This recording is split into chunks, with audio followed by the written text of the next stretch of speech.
From the PEN studios in Chicago, you're listening to This or That with your hosts Paul Grote and Scott Sanders.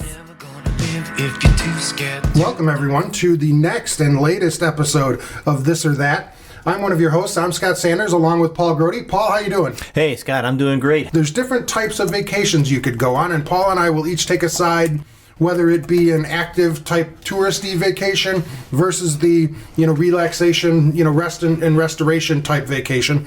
So I will take the former. Paul will advocate for the latter. And as always, we will let you, the listener, decide which is the better approach, the active versus the relaxation vacation. So Paul, have at it. Yeah, you bet. So relaxing to me, Scott, my life is active. I work. Chasing kids around, out doing stuff, thinking all the time, doing all the time, working around the house. So vacation for me is all about relaxing, and it's when I go on a vacation, I don't want to be on a schedule. The idea of having to get up and be at a certain place by a certain time to go to and hit a certain tour group or look at a certain building or whatever, cool stuff. But the merit of a relaxing vacation is that there's no pressure.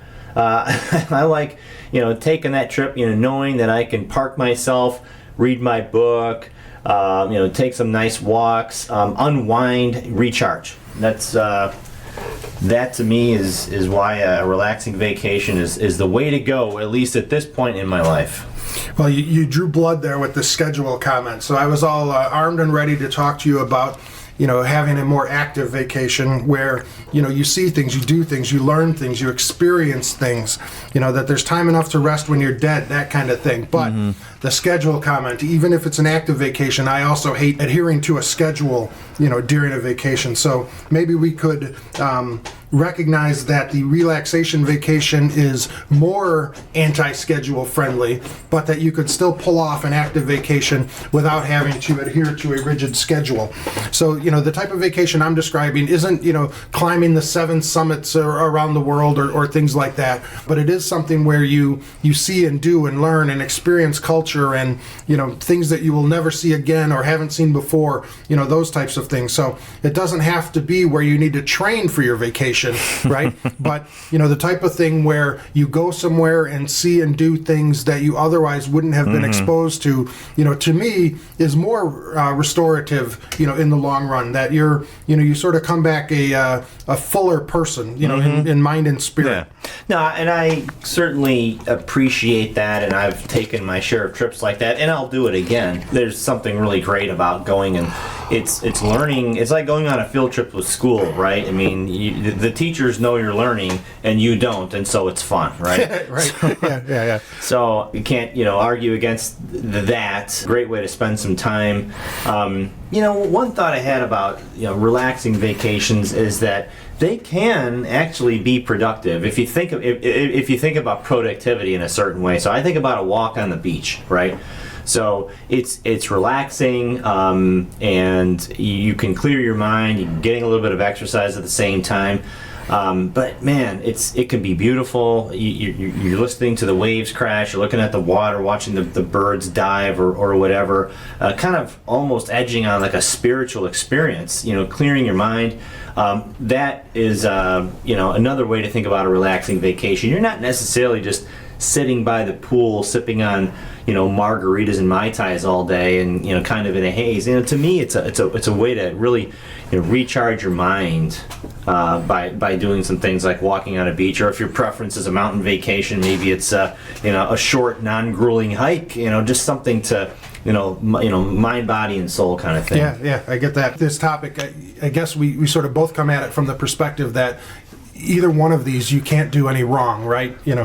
That it's just first world problems here of what type of vacation you want to have. That is true. One thing I took a note on that I wanted to make sure we covered is, we don't do these types of vacations alone, right? You do it with a partner, typically, and having alignment around the type of vacation you're going to do is key, all right? Or else, you don't have that, mind, body, and soul type of thing, because there's this inherent tension. And my wife in particular advocates for the relaxation vacation.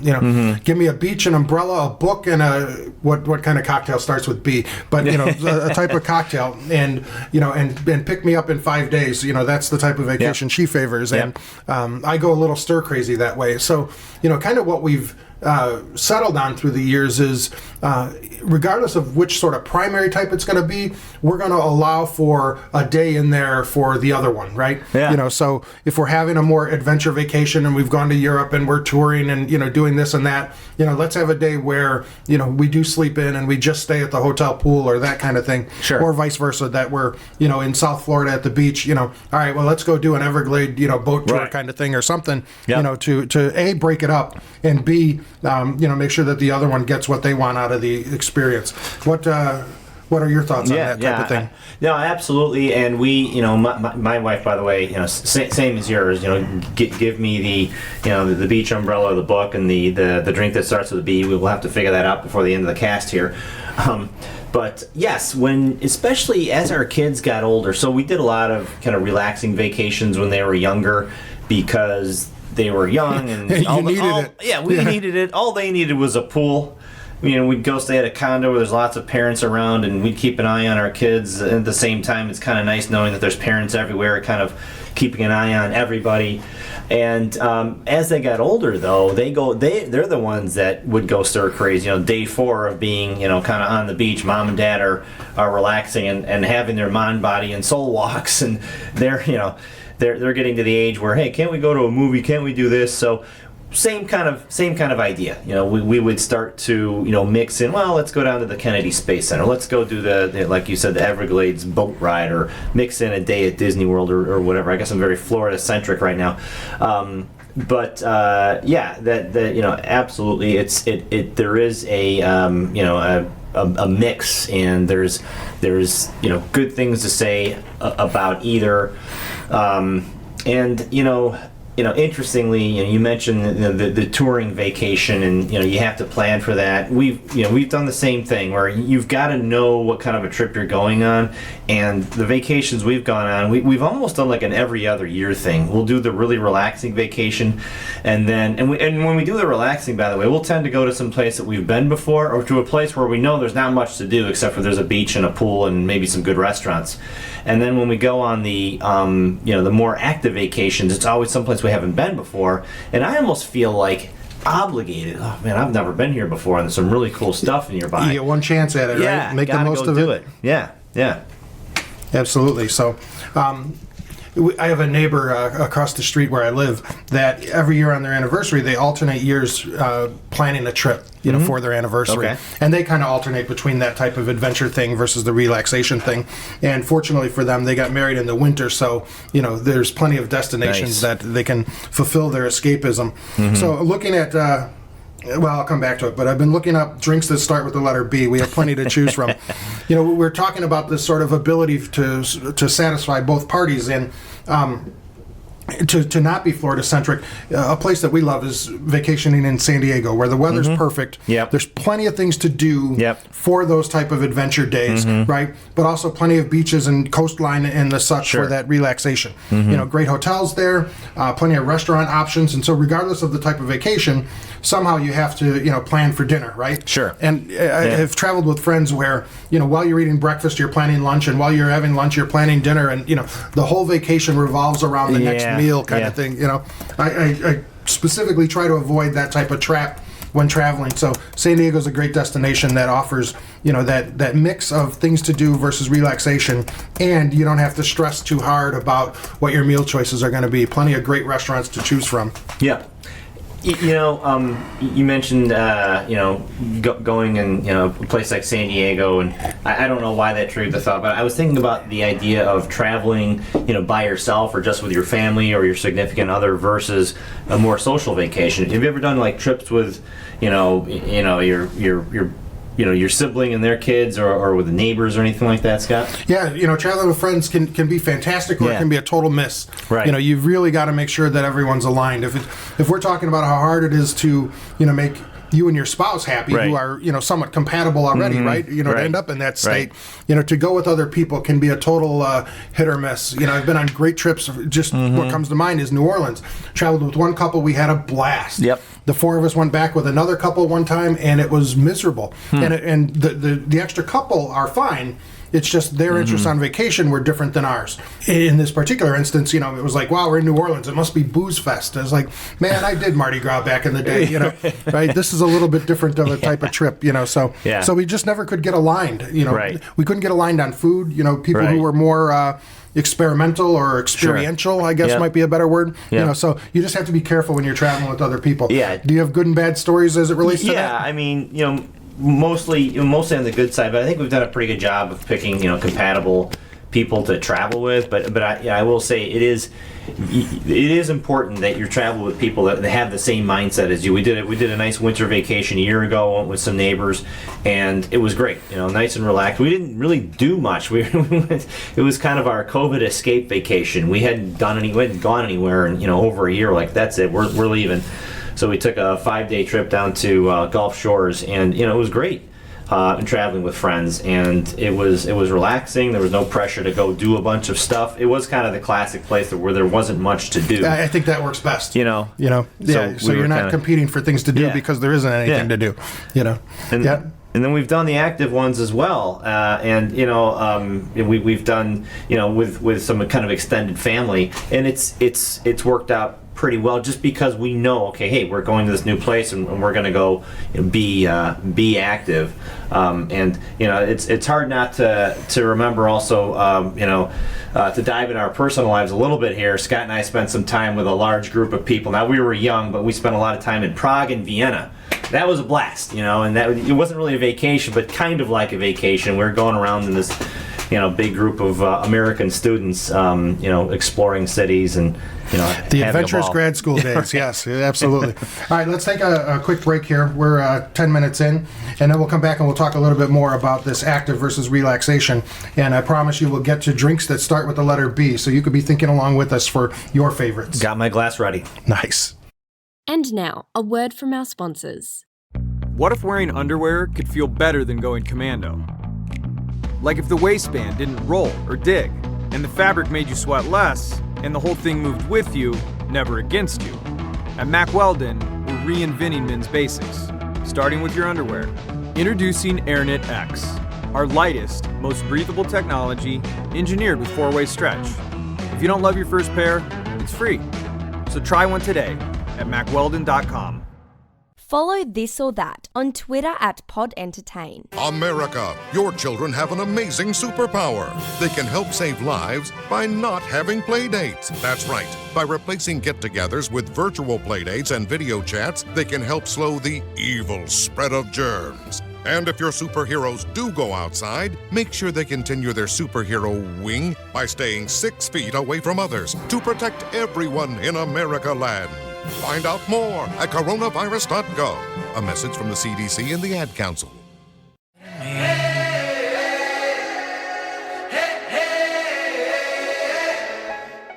And now, back to This or That on the Podcast Entertainment Network.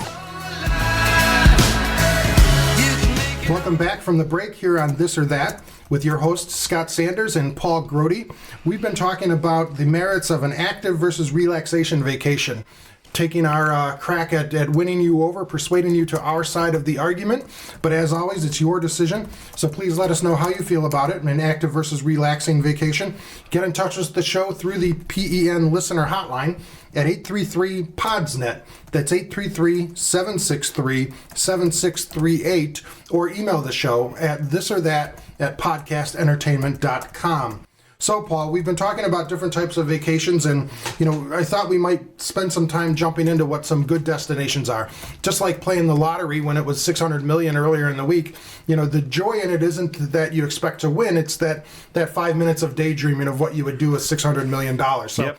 Hopefully, while we're talking about this podcast and you're sharing your listening hours with us, that we can help you daydream about a nice getaway. So, Paul, how about talking a little bit about your favorite relaxation vacation destinations? Yeah, absolutely. So my Probably, my go-to, my wife and I and my family, we've been going to St. Augustine, Florida forever. Like literally since I was a year old. Like that was my parents would go there. They were both teachers, and there was a spring break crew that would go down there every year. So when I was married, my wife and I started going down there just on our own, even pre-kids. And the nice thing for me is, and now her, as well as my kids, we've seen everything down there. We've done everything. There's plenty to do down there, by the way. It's a great city. It's a historic city. It's the World Golf Hall of Fame. Yeah, World Golf Hall of Fame's down there. And before you go any further, just to clarify, before your wife gets really mad at you, so you said while I was married or when I was married. Oh, so that's an ongoing burden that Paul carries. It wasn't a temporary state.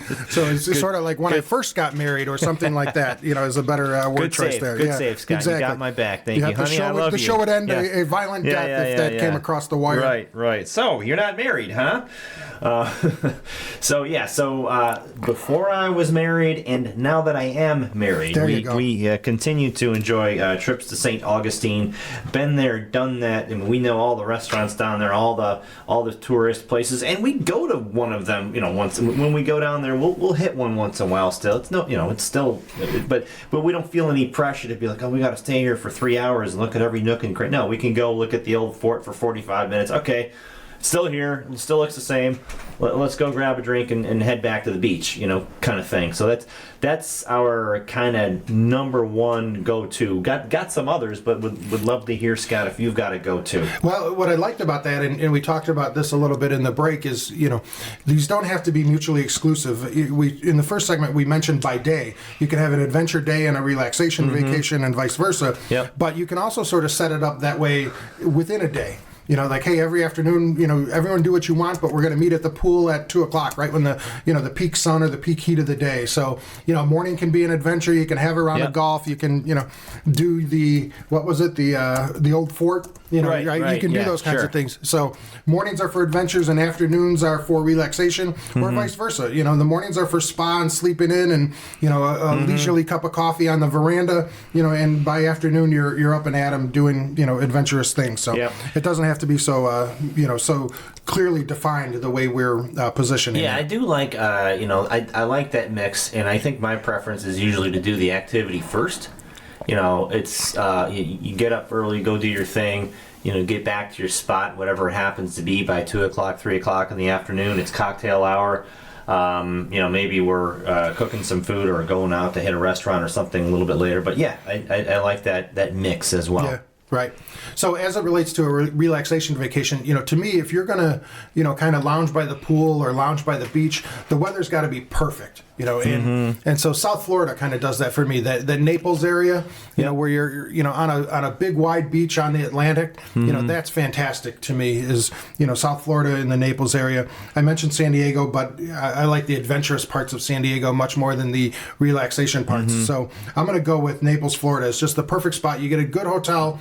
Other than dinner can be challenging, there aren't enough restaurants for the number of tourists there. But outside of that, just during the day, if the hotel can set up things on the beach for you, that's fantastic for me. So as a relaxation vacation goes, I favor the southeastern tip of Florida. Yep. No, it's a good spot. I've done southwestern Florida, never done southeastern. Sorry, I meant southwestern. I've got my geography backwards. The Gulf side. Yeah, I thought Naples is on the absolutely on the Gulf side. Yeah. We were just down there a couple of months ago, and it's great. It's beautiful. It's the water's pretty calm. It's not as windy as the Atlantic side, so it's a good spot to just hang out. Fantastic. As it relates to active vacations, I think there's places you can go, like essentially anywhere over Europe. You're going to pick up a bunch of culture and things that you don't get to see every day.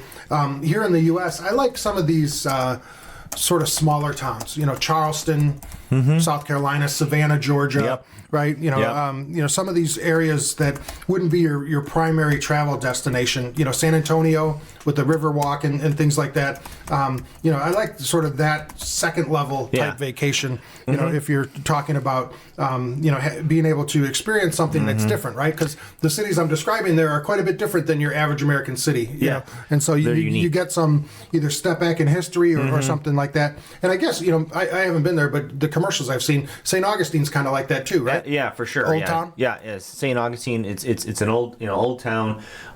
Spanish history is everywhere in the old town.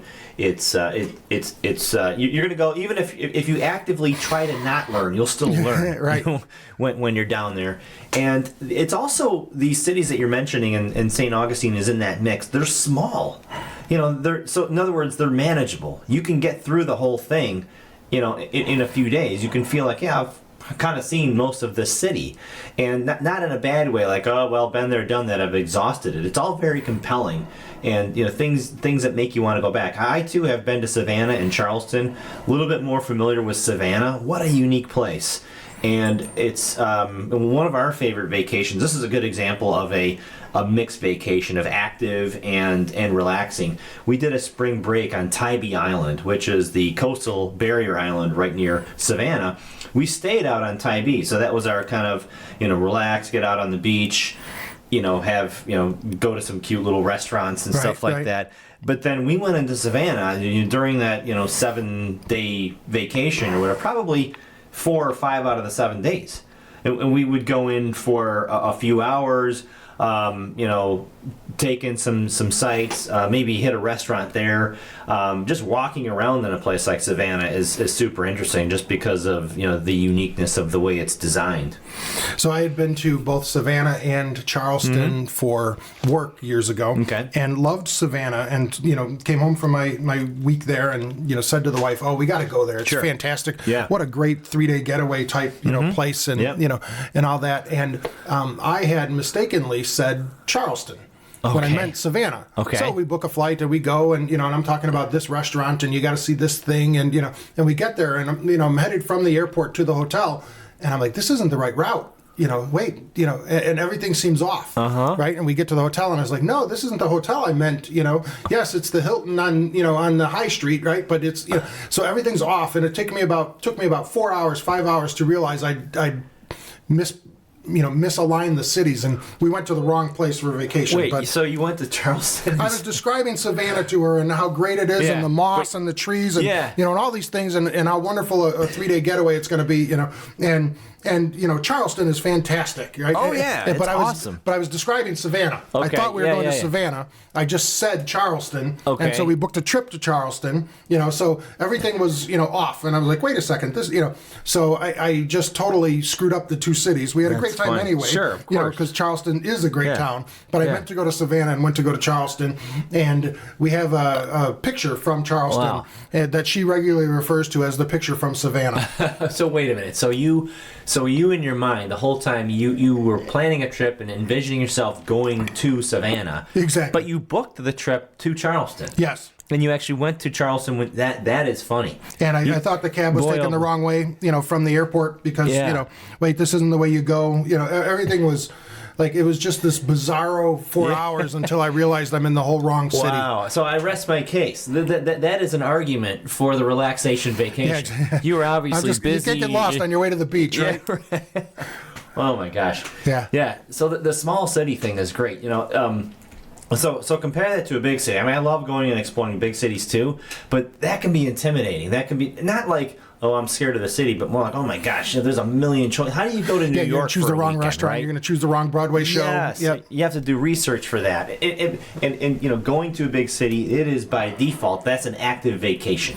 I mean, you don't go and rent a $400 a night hotel room in Manhattan and then just go up and down the elevator and eat at the hotel. You don't go to San Francisco to sit by the pool. Right, exactly. You've got to get out and see the city, because that's the whole point. Perfect. All right, we promised some drinks that start with the letter B. The first one that jumps to mind is a Bloody Mary, but I don't see that as sort of your all-day beach drink, kind of thing. Probably not. Yeah. There's lots of drinks that start with a type of alcohol, like Bacardi this, right, or Bailey's this, right. A couple names that interested me: a Bachelorette Blush, a Backhoe, a Bad Romance, and the one that probably is most appropriate is a Bahamas Punch. Have you been to the Bahamas? I have not been to the Bahamas. No, I have not either. My parents, you mentioned your parents as teachers. Yes. My father was a teacher who used to run spring break trips, back in the day as the chaperone. Sure. He would get, he and my mom would get free trips, with X number of kids, and so they would go all over the place. And a lot of times they went to the Bahamas on spring break trips with their students. So well, good for those students. Yeah, exactly. They had a lot of fun. Now those, I can't imagine taking a high school senior trip. They went to Hawaii a bunch of times and they went to the Bahamas. I would think that those would be more educational, adventurous, type things. I would think so. Not senior trip to lay on the beach, but the Bahamas punch sounds like it would be appropriate for any type of relaxation vacation. I think you could probably get away with that on my deck in the summertime. Your own little getaway. Yeah. I want to mention this when you're talking about traveling with other people. Yeah. I think like a lake house type thing is a perfect travel with other couples. Yes. Because again, you're limited in the amount of things you could do, right? Yep. You can go on a boat, you're going to barbecue in the afternoon, Yep. you're going to, sit around the fire at night, that kind of thing. I think that's the perfect, if you have a group that wants to go on a trip or a spouse that wants to invite other couples, that sort of lake house retreat type thing is a perfect add another couple type thing to it. I love your thought about cooking, about the barbecue or about whatever. Like for example, I mentioned we went down to Gulf Shores last January or December to January, and cooking was kind of an essential feature of that trip. It was great.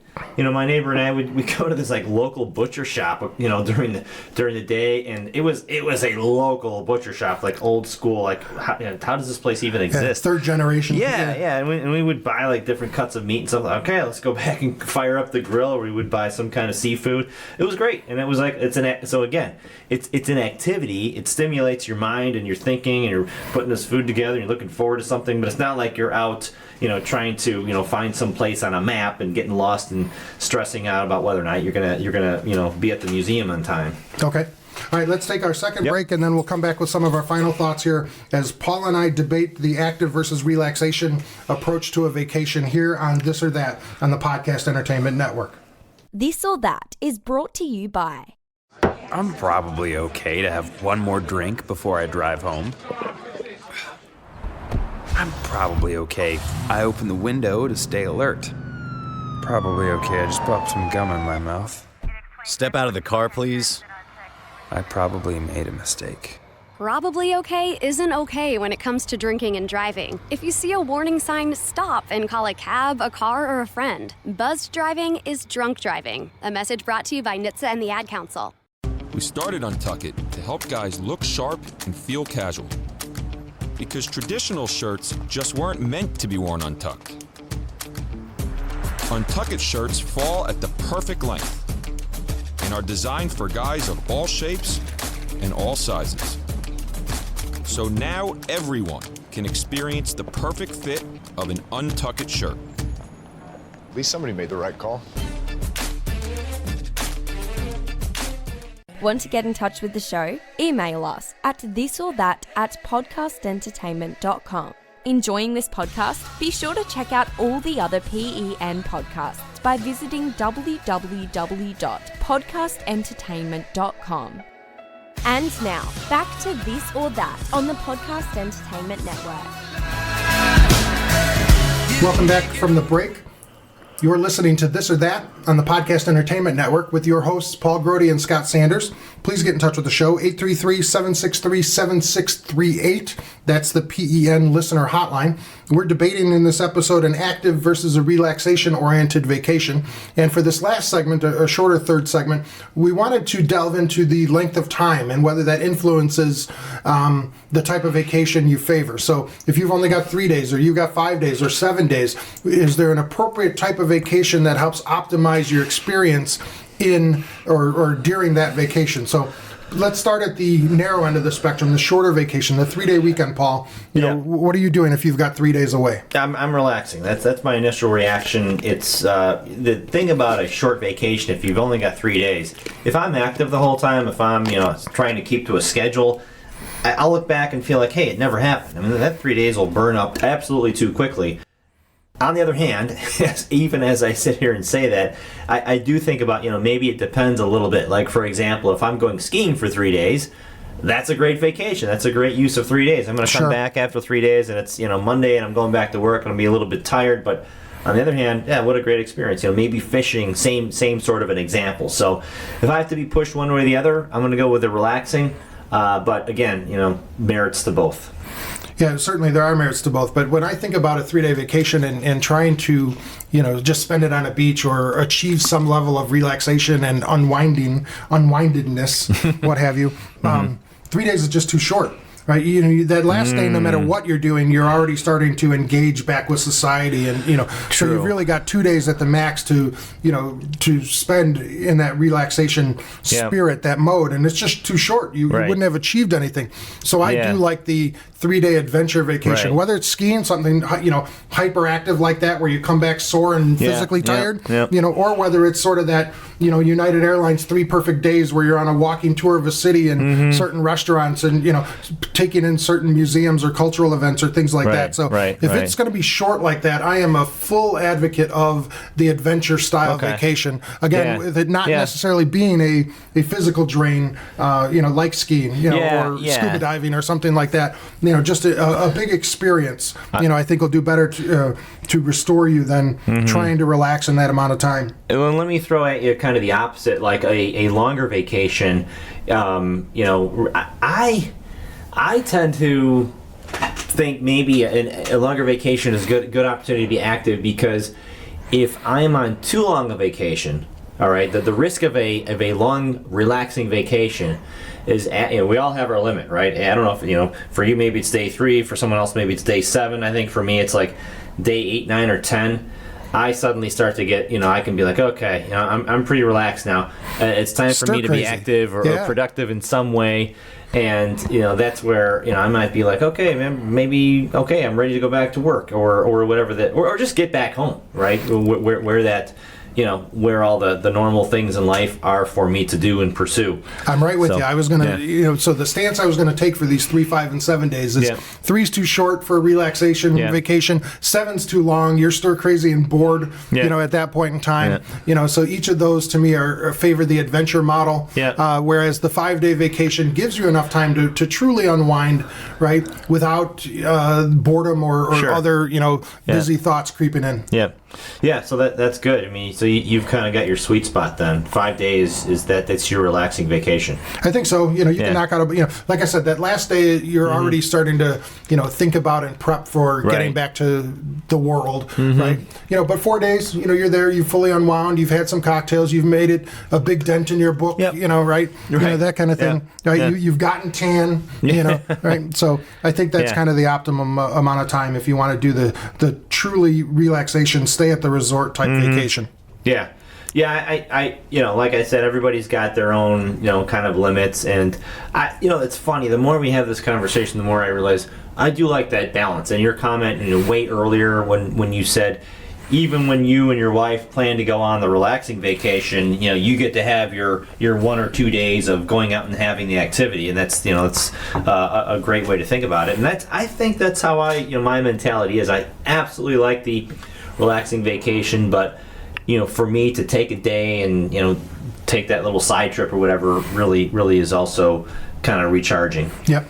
So one last thought as it relates to these vacations, Paul. One thing I've been an advocate of for a long time, and I've shared this with lots of friends, and I think to a person they've all come back and agreed, is that I like to have whatever the biggest thing on the adventure is going to be, the highlight of the vacation, have that on the last day or the day before you fly, right? So you're looking forward to it all the way. You end on a high note, right? You don't have any time to start to dread going back to society and have the those thoughts creep in, right? That it's almost like you're putting on a fireworks show and that's your grand finale. Is to if you do have the opportunity to schedule what your vacation looks like, right? The best restaurant is the last night, or the biggest adventure is the last day. Those types of things, right? Have that be the penultimate day you're there, your last non-travel day, right? So that everything ends on a high note, especially if you've got kids, right? That princess breakfast at Disney is the last day. Don't have it at the beginning where it's already waned. Have it end on that highest note, and that will have the most lasting effect when you get back. The aura of that vacation will carry the most number of days post-vacation if you do it that way. Right. That's an interesting thought. I have not purposefully planned vacations that way. Maybe I will in the future. That's a very interesting thought, because there's always some event that turns out to be the highlight of the trip, and Yeah, and sometimes you don't know what it's going to be, though, Scott. That's the one point I would make. Like, for example, when my family and I, one of our favorite vacations was Smoky Mountains. Okay. And that was a pretty good example of a nice balance of relaxation and activities, because we stayed in this beautiful mountain cabin. It was unbelievable. Couldn't beat it. But then, there's a lot of hiking and activities. We did the whole kind of pigeon forage type thing as well. And the thing... there were so many new activities. We couldn't possibly have known what was going to be the best for me, and I think maybe for the whole family. We did a day we did the river tubing thing, lazy river thing. Yeah, right. The real river. Right? You're just in a river, looking down and seeing trout everywhere, and the water's clear and clean. I don't know what day. I was somewhere in the middle of the vacation. There's no way I could have predicted that was going to be the highlight of the trip. Oh yeah, you're going to have those, right? That hey, wow, I didn't know that was going to be so cool. If I did, I would have, invested more time or energy in it. Yep. But good point. If you can control it, not put that as kind of the grand finale. The grand finale. Yep. So we were going to do a segment on restaurants and planning meals and things like that, and we didn't get to it. But when my wife hears this episode, if I haven't told this story, she'll be like, all right, the episode's not worth anything. So I mentioned we were in Naples before, and that's sort of the go-to destination for the relaxation vacation, and you have to go into town to get to sort of the restaurant scene, and things can be backed up and all of that. So we're young, inexperienced, and we go out to dinner, and she orders something on the menu that the description of seems pretty good. I was like, wow, I was thinking of having that too. Right? So she orders tripe. Okay. And the waiter's like, are you sure you want that? And I remember vividly, I can picture her now, the woman at the next table, quickly turning her head to look at us that somebody ordered tripe, right? We didn't know what it was. It doesn't say on there cow's stomach, and it's going to come out hairy, and just when we got the thing, even after the waiter had tried to talk us out of it, right? She gets it, and literally you could see hairs on this thing. It was disgusting.